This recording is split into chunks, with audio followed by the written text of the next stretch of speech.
You shouldn't be intimidated. Everyone can do well in the stock market. You have the skills, you have the intelligence. It doesn't require any education.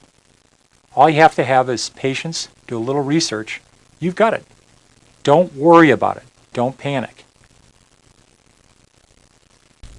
In 1990, Peter Lynch retired as manager of Fidelity Magellan, the nation's largest stock mutual fund, and one of the most successful. In 13 years, he drove Magellan to a 2,800% gain. Quite simply, Lynch has been recognized as one of the greatest money managers ever. He beat the stock market for so long not by timing the market, but by picking the right stocks. Of course, no one can promise you Peter's record, but you can learn a lot from him, and you don't need a billion-dollar portfolio to follow his rules. Hi, my name is Peter Lynch. For 13 years, I managed Fidelity Magellan Fund. Those were 13 amazing years. 9 times the market declined by 10% or more, and I was very consistent. All 9 times Magellan Fund fell 10% or more. I learned a lot of lessons. I think they're true now. I think they were true 20 years ago. I think they'll be true 20 years from now. I think I can help you do a better job of investing. You can't learn years of stock picking experience in one night, but you have better stock picking skills than you realize, and you have advantages that no one on Wall Street has. In Stock Shop, I'm here to help you find them and use them. You may be wondering why stocks are so important for a long-term investment program. The short answer: over time, stocks produce better returns than other investments. The past 60 years, stocks have returned about 10% a year. Bonds have averaged 6% a year. Treasury bills or bank CDs around 3%. That doesn't seem like a big difference, does it? But the power of compounding makes an enormous difference over time. Suppose you invest $50 a month and earn 6%. After 30 years, you have over $50,000. Go ahead and play with the numbers yourself. If you clicked on the Assumptions button on the previous interactive screens, you noticed that the worksheets do not take taxes into account. When your investment is taxed, the government reduces your return every year.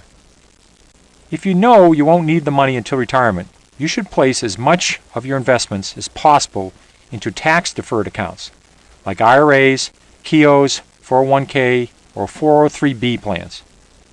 Because you don't pay taxes on the money until it is withdrawn from the accounts, the power of compounding achieves the maximum effect, providing you the best return possible.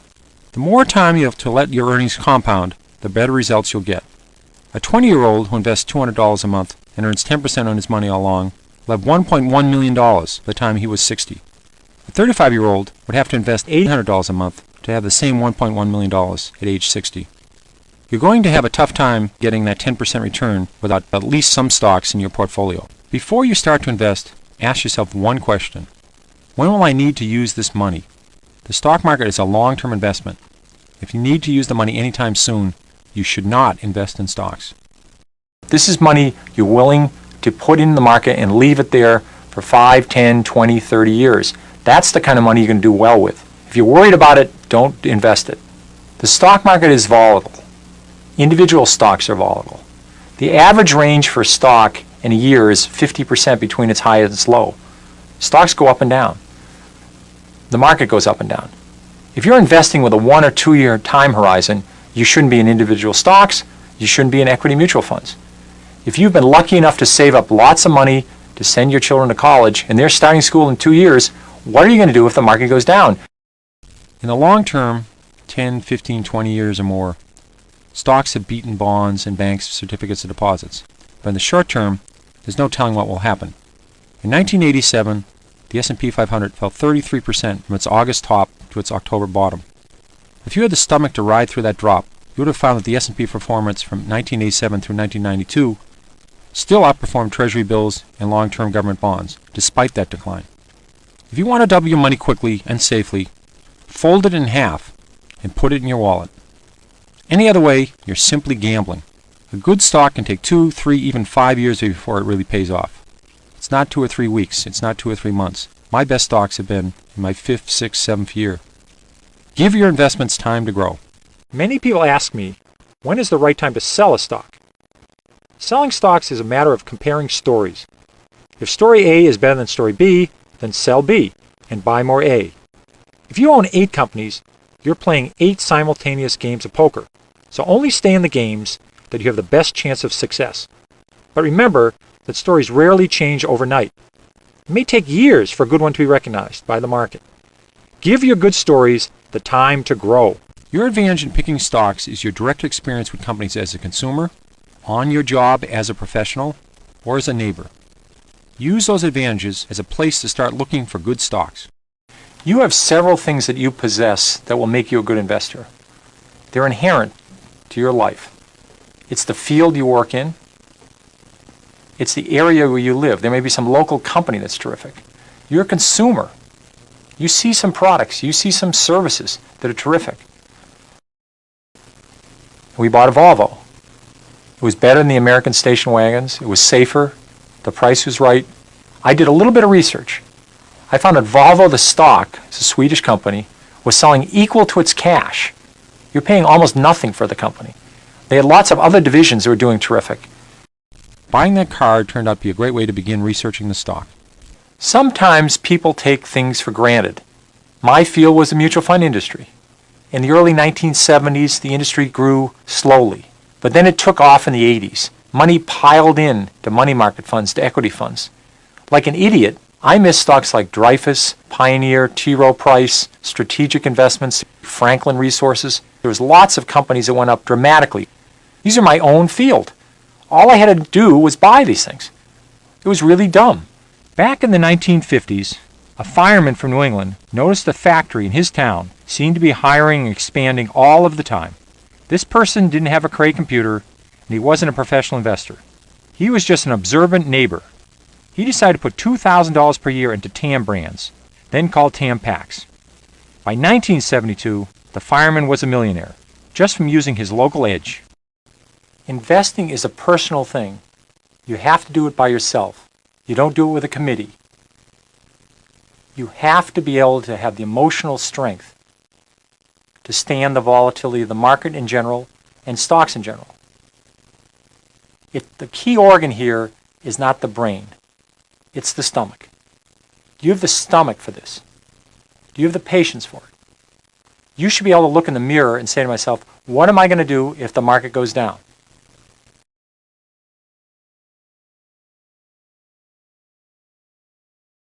If you know something that will drive a company's earnings higher, you know something that will drive a company's stock higher, sooner or later. But you can't just guess at it. You have to have some reasons, such as costs are coming down, or a new product's going to be a big hit. Research is developing a company's story, an idea of why earnings should go up or down. It doesn't mean sitting in the library for hours, reading SEC filings, or fiddling with a calculator. Research is exciting. It's very little math. When I owned Chrysler, it was the biggest position in my fund. When I was at a movie theater, at a sports event, I'd run into somebody driving a minivan. I'd ask them, what do you think of the minivan? Would you buy another one? What do you like about it? Some would say, well, it's a little underpowered. They only have a 4-cylinder engine. I knew they were already working on a 6-cylinder engine. So this is research. Research starts with the things you know, your edge. If you're a mechanic, look at the tools you use. Which are the best? Which are the best value? Or if you're a doctor, see what new technology saves the insurer money, or software systems that reduce costs at hospitals. You probably already know a few companies quite thoroughly. The amateur investor probably can follow between 5 and 8 companies. They could lecture in these 5 or 8 companies. They know them very well. There's 10 to 15,000 public companies in the United States. There's lots more overseas. So you don't have to be experts on lots of companies. You just have to know a few very well. It's a lot of fun. It only takes a few hours a month. It's not a full-time job. I owned Dunkin' Donuts for 12 years. I think I might have talked to them once every year. The story didn't change a lot. You don't have to worry about low-cost imports coming from Korea when you own a donut company. You don't have to worry about the economy. You don't have to worry about somebody inventing a new computer chip. The story doesn't change that much. McDonald's earnings have gone up, I think, more than 80-fold over the last 30 years. The stock's gone up 100-fold. What made McDonald's earnings continue to grow? If they just stuck with a cheap cheeseburger and a cheap hamburger at lunch, they probably would have run into earnings problems 10, 15 years ago. But they expanded their menu, they kept their costs low, they added breakfast, they went overseas. Every day they add 2 or 3 more restaurants. People thought there was no room for more McDonald's 5, 10, 15 years ago. They were wrong. If they had done the research, they would have said, well, there's a couple hundred countries out there. There's lots of places to grow.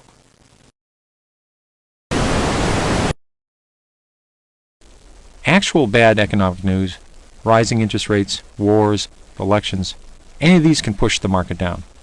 If you're one of those people that pore over graphs, economic statistics, or astrology charts, trying to figure out what the stock market is going to do next, you are wasting your time. No one can predict the market. You have to understand the market goes down. There's been 95 years this century. We've had 50 declines of over 10%. Of those 50 declines, 15 have been 25% or more. So about once every 2 years, the market falls 10%. About once every 6 years, it falls 25%. These are big drops. You have to understand that. That's the nature of the market. In 1990, Saddam Hussein went into Kuwait. The banking system was in trouble. We had a recession. You had all this background noise. Lots of good companies had nothing to do with wars, nothing to do with banking. They all went down in 1990.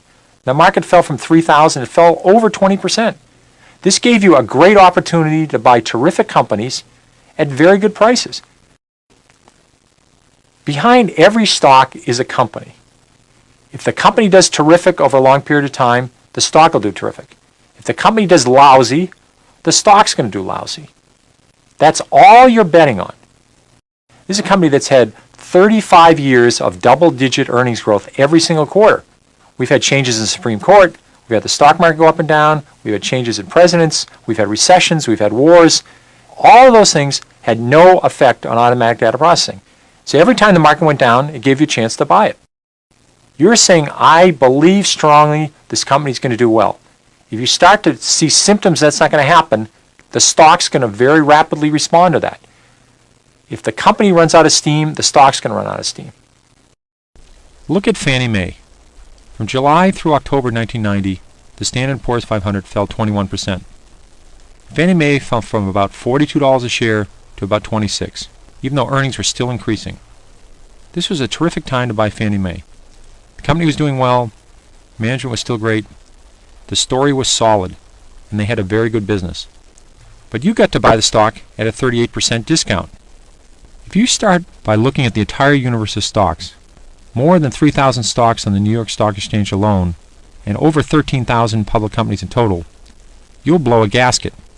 So I break stocks into categories, partly to make the job of researching more manageable. Putting stocks into categories is the first step in developing the story. At least you'll know what kind of story it's supposed to be. The category tells you what questions you should be asking about a company. You simply can't expect all stocks to behave the same. Basing a strategy on general maxims, like sell when you double your money, or sell when the price falls 10%, is absolute folly. No formula will apply to all stocks. Different stocks behave differently, so they require different approaches, different expectations, and different kinds of stories. Suppose you've made a 50% gain on 2 companies. One is a fast grower with a long way to go. The other is a big, lumbering, slow growth company that has already saturated 95% of its market, and that market itself is growing slowly. The 50% return is fantastic for the slow grower. The chances are it's time to sell it. The same 50% return could be just the tip of the iceberg for the fast grower. There are basically 5 categories. 1 would be fast growers, 2 would be slow growers, 3 would be cyclicals, 4 would be asset plays, and the 5th one would be turnarounds. At the end of this presentation, you'll have an opportunity to explore each category in more detail. In the meantime, remember, categories are guidelines. They are not hard rules. Some companies may not fit neatly into a category. Others may seem to be in 2 categories at once. Almost all companies change categories at some time throughout their lifetimes. Fast growers, if successful, will always eventually slow their growth. They'll run out of places to go. Cyclicals experiencing long down cycles may become turnarounds. Once recovered, they probably will be cyclicals again. Use the categories as guides to help you build your story, but don't let them limit the questions you ask or the research you do. One thing we can say about companies in general, it's easier to go from $100 million in sales to $200 million in sales than it is to go from $10 billion in sales to $20 billion in sales. So smaller companies tend to have more upside potential than larger companies. But don't dismiss all big companies out of hand. Some big companies defy their size and find exciting new ways to grow their earnings. As well, good opportunities exist in companies that are cyclical, regardless of their size. When most people think about investing in the stock market, they dream about investing in a fast grower, a company that is growing at over 25% a year. At 25% a year, a company's profits will double in 3. They quadruple in 6. They go up 8-fold in 9 years. That's how you get a huge stock in a decade. There's not a lot of these, but they're very powerful. And the best part is, you don't have to catch them just as they're taking off. The beauty of growth companies is you have plenty of time. If they're going to grow for 5, 10, 20, 30 years, you don't have to be there the first year or the second year. You could have bought Walmart 10 years after they went public and made 30 times your money. What makes a company grow earnings so quickly? Either it is a rapidly growing industry, or it's a rapidly growing company in a slow growth industry. Rapid revenue growth and rapid earnings growth are the hallmarks of a fast grower. But you just can't buy any stock with hot earnings and hot sales. You have to check the balance sheet and make sure the company can keep growing. One way you can look at growth companies is think of baseball. A normal baseball game has 9 innings. You should look at a growth company and say, I don't want to buy it when they're in the first inning. I want to buy it when they're in the second or third inning. They've got the formula right.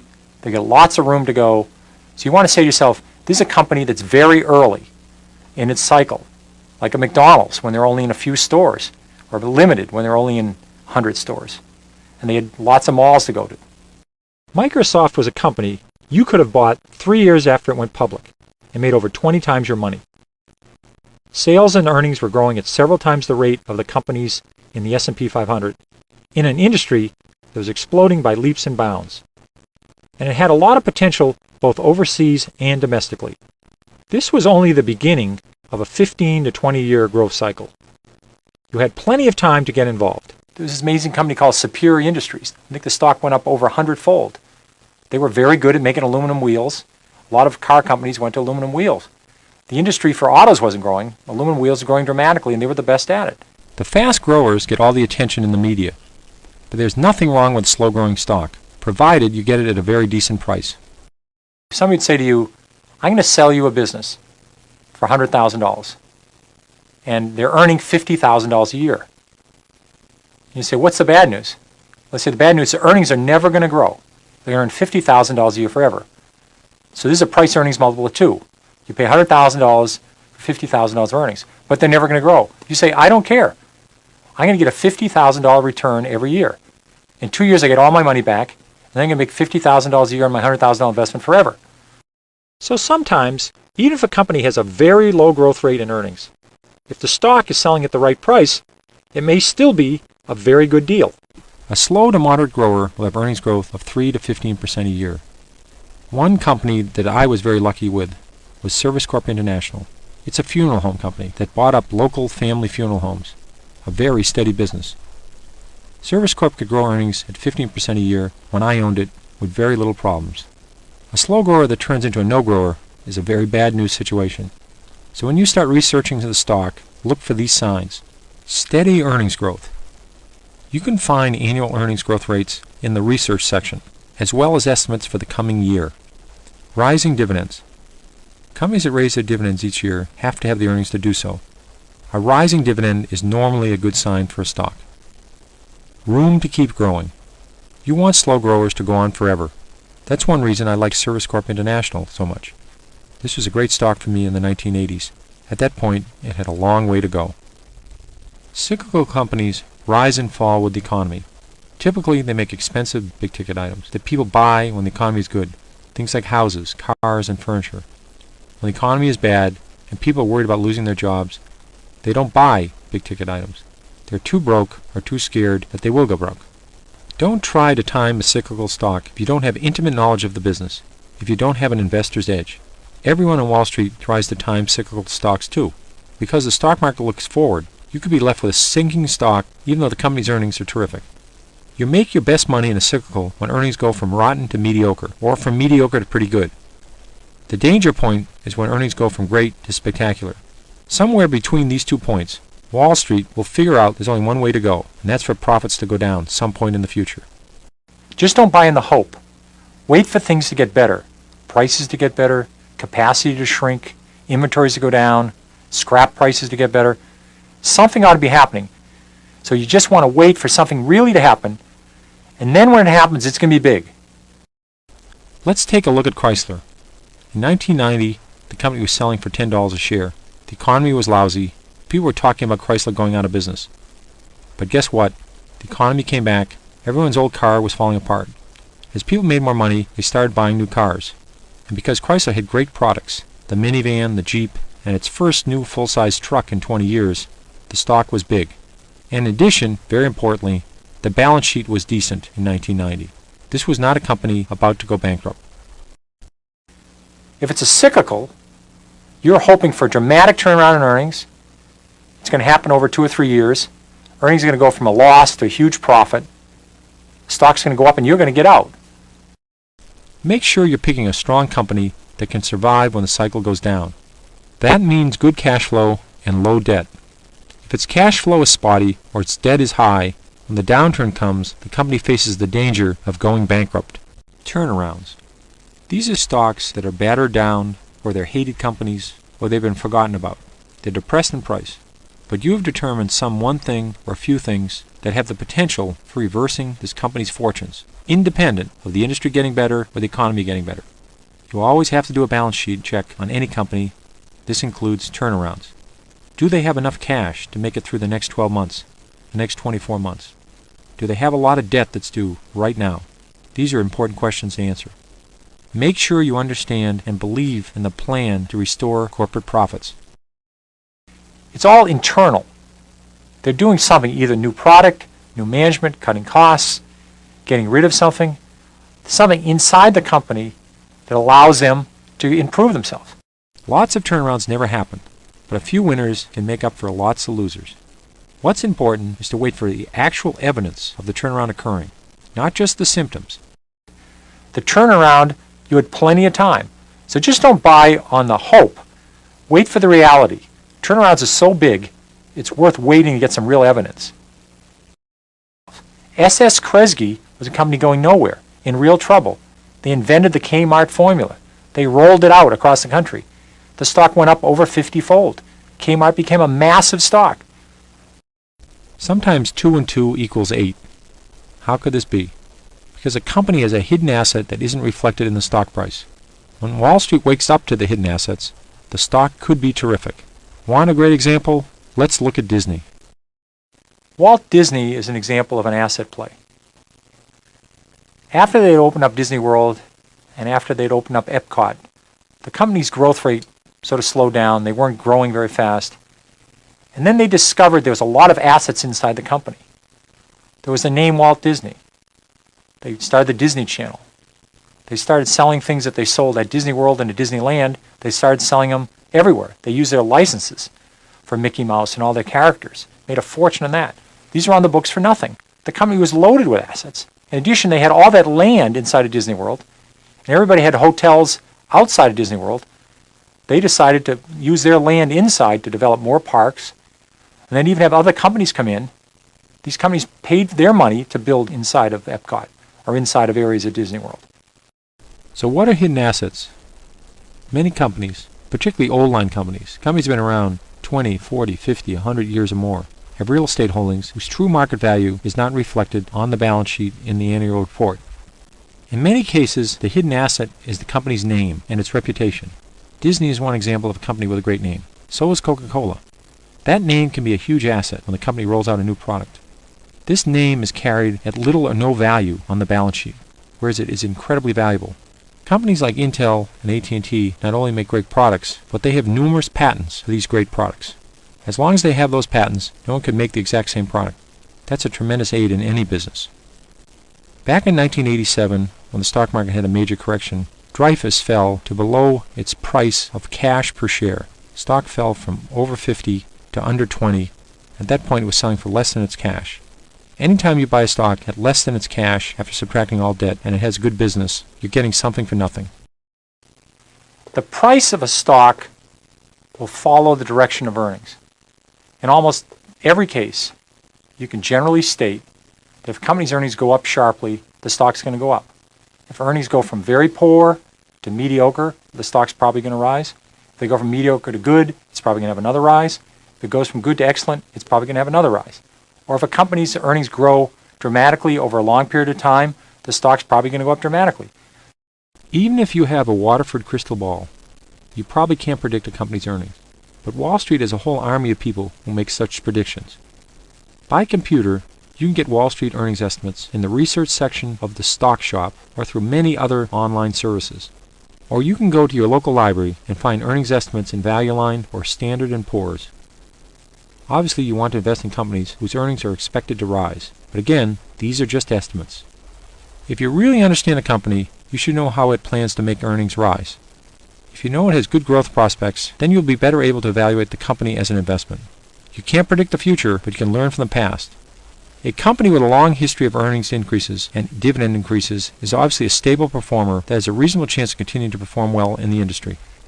Many times that's a good company to investigate further. Johnson & Johnson has raised its earnings something like 19 of the last 20 years. It's raised its dividend over 30 years in a row. But just because a company has had a great record in the past does not mean earnings will grow terrifically well in the future. You have to have reasons for it. Strong growth in research and development, cost-cutting, new products, great brand name, and a terrific balance sheet were the items that made me optimistic about Johnson & Johnson. And what's the outlook? It's going to keep continuing to grow. If they run out of steam, stock's going to run out of steam. Price-earnings ratio is something that some people make very complex. It's actually very simple. If a company is selling at $100 a share and they're earning $10, it has a price-earnings multiple of 10. The P/E ratio can be thought of as the number of years it will take the company to earn back the amount of your initial investment, assuming, of course, that the company's earnings stay constant. Why look at P/E? It can tell you if you're paying too much for a stock. The higher the P/E, the more expensive the stock relative to the company's future earning power. The lower the P/E, the cheaper the stock. I use a rule of thumb to level out these differences.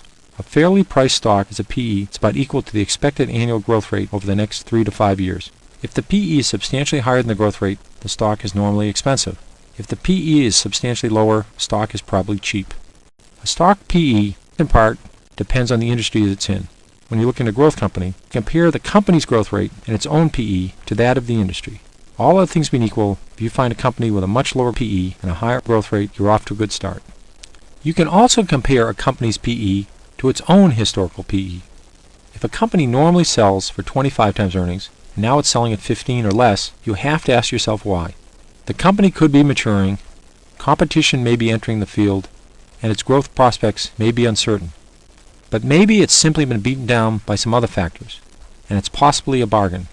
It's worth researching.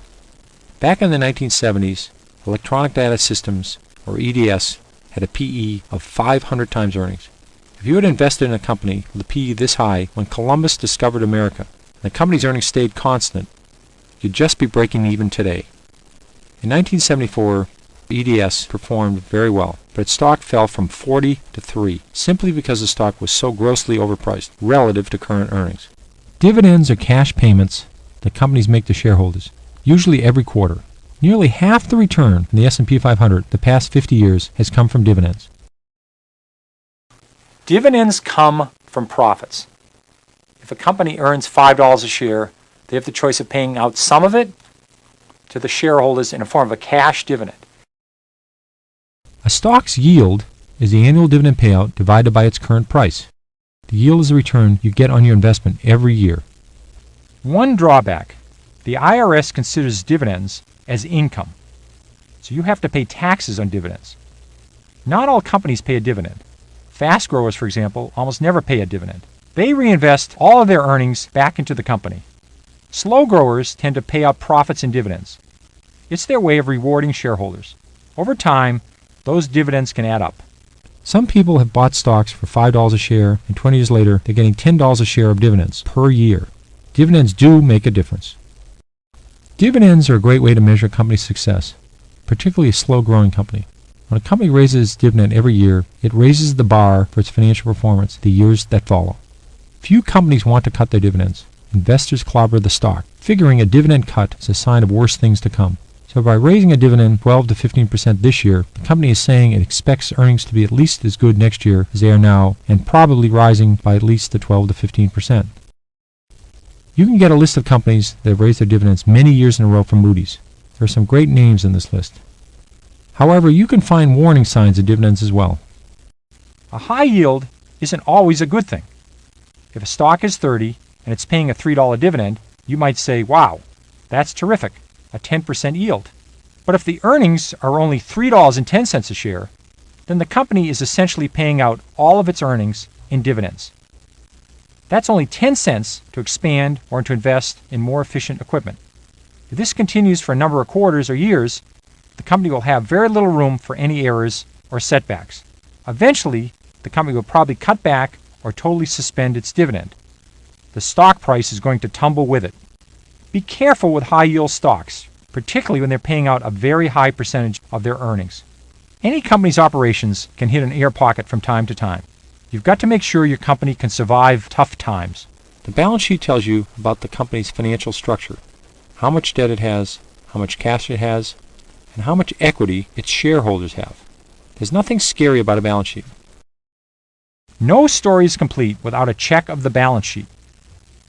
The basic concept of a balance sheet is that everything a company owns, its assets, are listed on one side. On the other side, you find everything a company owes, its liabilities. The difference between what it owns and what it owes is its equity, also called its net worth. Go ahead and explore this fictional balance sheet. Click any of the items on this balance sheet for an explanation of it. When you're ready to move on, click either the debt or cash buttons for a discussion of the two most important items on any balance sheet. Does the company have a lot of cash on hand? That's great. A company with a lot of cash can buy more stock, make an acquisition, or pay off all its debt. All moves that shareholders love to see. A company should have at least enough cash to pay off its short-term debt. If it doesn't, it could have to keep borrowing more and more. If you subtract cash from short-term debt and long-term debt, and the total is only 1/4 of net worth, the company has a decent balance sheet. However, if short-term debt and long-term debt combined, minus cash, equals or exceeds net worth, the company has a weak balance sheet. It's simple to recognize a strong balance sheet. No debt and lots of cash. Suppose a company has $20 million in cash after subtracting all debt. If the company has 4 million shares outstanding, it has $5 of cash per share of stock. If you buy the company at $10 a share, you're paying only $5 for the company and you're getting $5 a share in cash. That's a really amazing price. In effect, that means your real price is $5. If this company has a very solid, predictable business, this extra cash is quite valuable.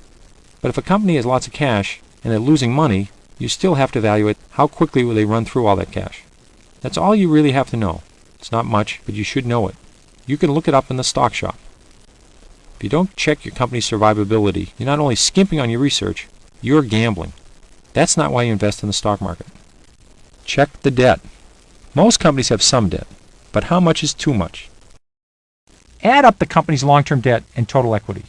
That's a good approximation of the company's total capitalization, the money the company has available to grow its business in the future. Now compare the long-term debt to total capitalization. If total debt equals half of the company's capitalization or more, beware. That's quite a bit of debt. To service that much debt, everything has to work right. Things don't always work just right. If debt equals 20% of capitalization or less, that's better. That's fairly low debt. As usual, there is no rule without some exception. Debt in some industries, like banking, insurance, and financial services, routinely runs much higher than 20 to 50%. Know the industry and what is normal for it when you evaluate a balance sheet. In many industries, such as retailing and restaurants, companies have leases. They have commitments on buildings to rent for a long period of time. Often, this form of debt will only appear in the footnotes. This is a very substantial form of debt. Look into the footnotes. See if you see capitalized lease obligations. Add this back. This is an important exercise. 5 or 10 years ago, investment professionals had a big edge. They got more research and information than small investors, and they got it sooner. But those days are long gone. Basic financial information is readily available from a dozen or more different sources. Investment pros aren't digesting all the good information and throwing just the scraps to the public anymore. Everyone has a seat at the table right now. Here are some places to get started. If a balance sheet provides a snapshot of a company's financial position, an income statement tells you how the company got there. Income statements tell you how much money the company made or lost from its operations over some period of time. The basic formula is simple. You are asking how things went over the period, usually a quarter or a year. Over that time, you add up all the money the company brought in from selling products or services, then subtract all of the money the company spent to create those products or deliver those services. What is left is the net income. Net income is also referred to as earnings or profits. I hope by now you've been convinced that your story should always include an explanation of how the company plans to improve its earnings or to sustain its growth rate over time. There are only two ways for a company to increase earnings. They can increase sales or reduce costs. Most companies work to do both of these things. The income statement can help you figure out if the company is succeeding. Click any of the items on this income statement for an explanation of it. Once you've explored the income statement, click on Increase Sales or Reduce Costs to explore those topics some more. If earnings equal revenues minus costs, then a valid way to raise earnings is to reduce costs. Reducing costs not only pushes up the earnings number, it makes a company more competitive. If two companies both produce competitive products of similar quality, then the one who can build it more cheaply has the advantage. They can choose to charge less for the product and sell more than their competitor, or can sell it for the same price and make much more money than their competitor. One way to measure cost reduction is to check out the costs listed on the income statement each quarter. But it's difficult to do so because what you really care about is how costs are changing relative to revenues. One way to measure this cost to revenues is the profit margin. This number is not shown on the income statement itself, but is calculated for you in the research section of the stock shop. To calculate the number for yourself, just divide the earnings before taxes by the net revenues. The higher the profit margin, the more money the company makes for each product it sells. Once we have the profit margin as a tool, we can evaluate how successful the company is being in reducing costs. Unless the company has raised prices significantly, if the profit margin goes up, then costs are going down relative to revenues. You can compare the profit margin of the company to the profit margin of a competitor, or to the average profit margin of the industry. When a company that's highly profitable already must depend on cost cutting to boost its profits even further, you have to be skeptical. If its profit margins are unusually high compared to the rest of the industry, there's a limit to how much additional profit it can squeeze out of the business by economizing.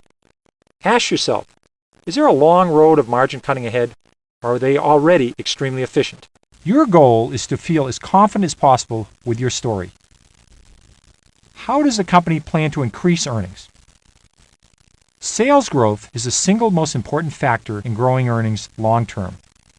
So you must ask yourself how the company is going to make sales rise.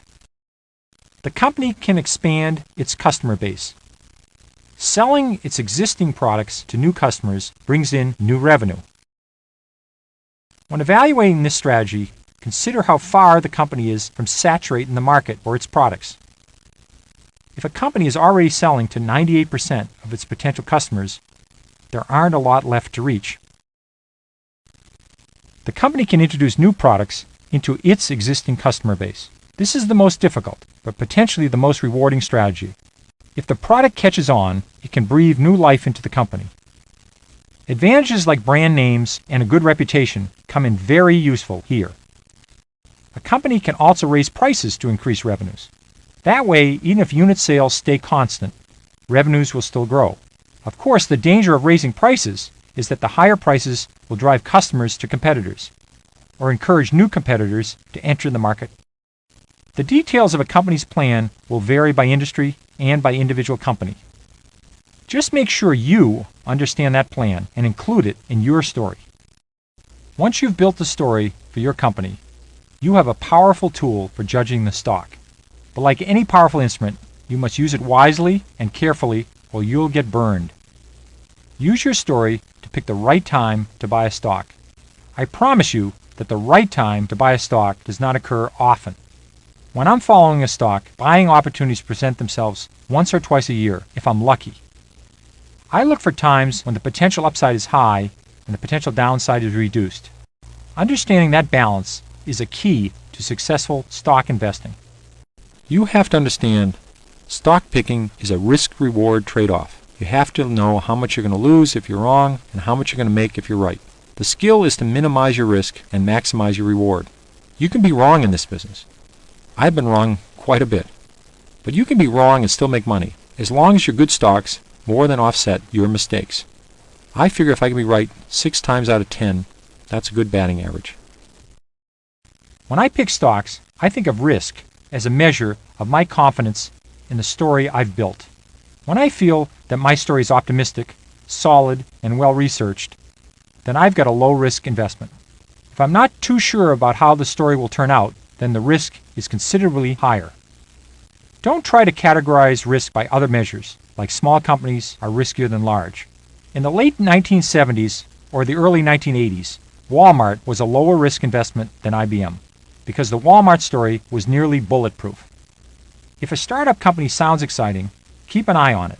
Perhaps a year or two later, it will be over the hump, the story will be solid, and there's a good time to consider investing. If you believe strongly in your company's story, then you shouldn't waste your time waiting for the ultimate buying opportunity. Investors who bought McDonald's in the 1970s or Home Depot in the 1980s were happy almost any time they bought the stock. Even with these great companies, during stock market corrections, the stock dipped and the story was solid, but if you held on for a reasonable amount of time, you were a very happy camper. Watch out for ridiculously high prices when a company is selling at several times its growth rate in earnings. Remember, that's what we talked about in the price earnings presentation. But in general, if a story is good, you probably want to own it. Later, if a buying opportunity comes along, the stock falls well below its growth rate, and the story hasn't changed, you can buy even more.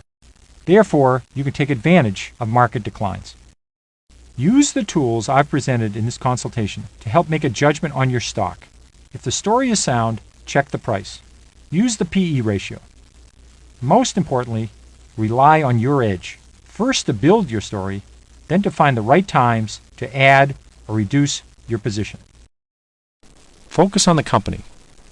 What is it making? Where's its money coming from? What is the competition doing? Ignore all the background noise. Just keep checking that fundamental story. See if it's valid, see if it's getting better, see if it's getting worse. Know what category your stock is in and how those stocks behave. If your stock isn't behaving as you expect, then try and find out why. If the answer changes the story, then think again. Keep your story up to date. Don't check on it 3 times a day, but don't just ignore it either. And checking the price of the stock does not count. It's checking the fundamental story. Don't expect to make a ton of money overnight. The stock market does provide the highest return for long-term investments, but that's not a month or 2 months a year. If you need the money next winter, you don't have the tolerance to keep it tied up for the long term, and stocks may not be for you. Don't forget to use your edge. These are all kinds of things that you know about. Because of where you live, what you do, you have lots of edges. Use them.